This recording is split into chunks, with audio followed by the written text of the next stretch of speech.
Hi guys, good morning. I got a question from a former colleague, and the question was, how do I get a job? This is over 3 billion hits on a Google search, so if you're interested in figuring out some creative solutions, please hang on and stick with me. If you like the content, please like. If there's any comments, please comment below, and if you overall like my content, please subscribe. So I want to really focus on a number of items. Uh, the first item is a little bit counterintuitive, but it's pay it forward. So it's find a job for somebody else. Wait a second, I'm looking for a job. Why would I try and find a job for somebody else? Because that could end up opening doors with that same company. Somebody internally might hear about it. They might talk to their friend who's hiring.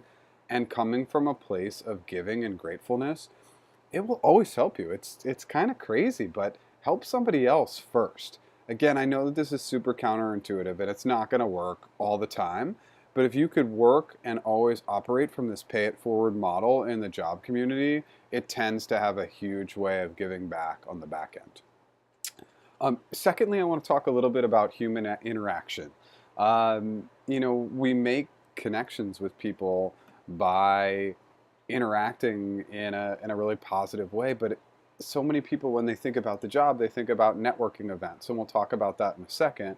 But I want you to make connections in other ways. I want you to go do some community service. Sign up for a meetup where you go watch a game together, you go hiking together, and start to talk to these people, really listen, and then implement your story about your current challenge of trying to find a new job and where you think your skills align and the companies you've been looking at. Again, it shouldn't sound like a pitch, but it almost should be. You should be going in there, pitching yourself and talking to people, and people will start keeping their eyes open for you.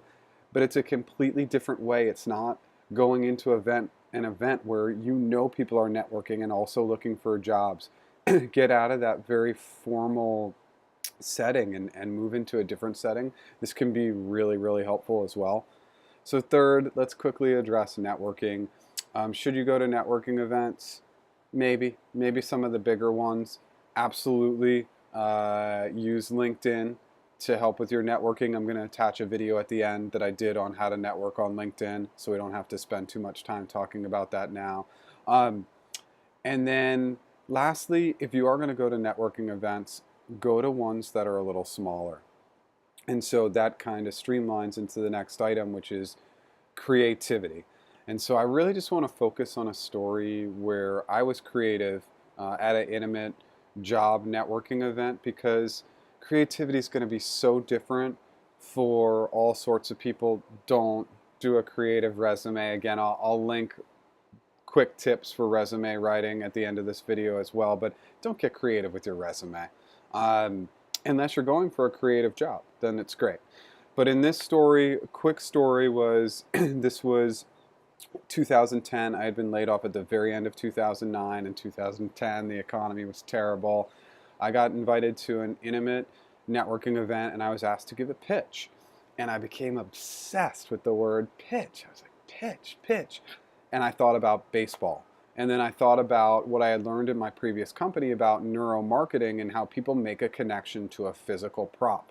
So I was very poor at the time, and I went out and I bought 15 baseballs. I wrote my name and my LinkedIn address, and I walked in and I pitched on how you couldn't be normal in a job search in 2010, how you had to be creative and stand out, and everybody in that room got a baseball. And I still hear from a couple people at that event who still have the baseballs on their desk to remind them to be creative. And the person who ran the event offered me a job the next day. I didn't end up accepting that job, but it just goes to show you that being creative goes a really long way, and people take a strong interest in this creativity. So don't skip out on that. Next kind of falls suit in the creativity space, and it's solve a problem. And so you'll read some articles and you'll hear about this and you'll think, how am I going to go to Google and say, hey, Google, let me solve this complex problem for you? Reality is you probably won't. To solve a problem is really best served and suited for a startup. because a startup, everybody's trying to wear multiple hats. They don't have time to do everything. And so that's really a case where you're interviewing, you can add a little extra to the interviews by giving them something or identifying a challenge that they're having and kind of sliding them some material or giving them some articles or pointing them in the right direction. Um, or specifically, it could just be to open a door. You know, you go face to face and you say, "Hey, is the CEO available?" And they say no, and you say, "Oh, I just had something to drop off to them," and it's a quick business plan to help them.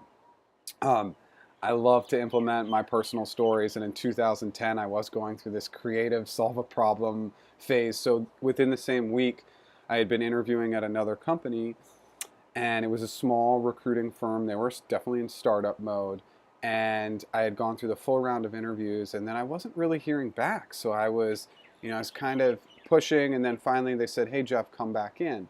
So I came back in, but before I went in with a 2-page business plan with how to improve their social media platform.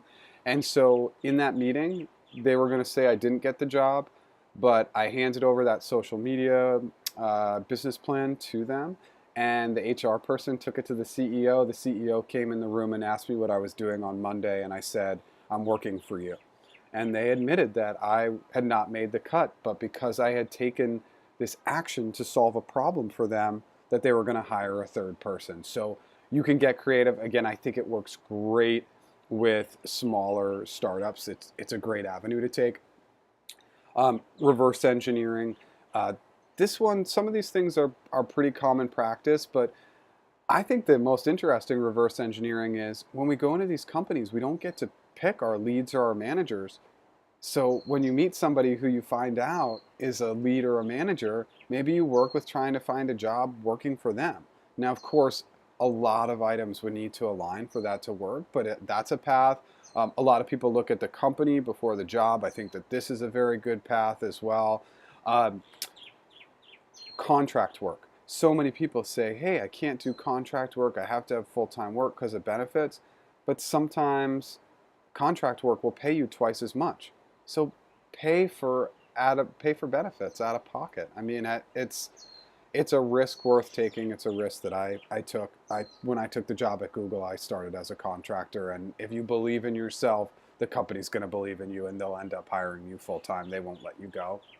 The last one for reverse engineering is remote work.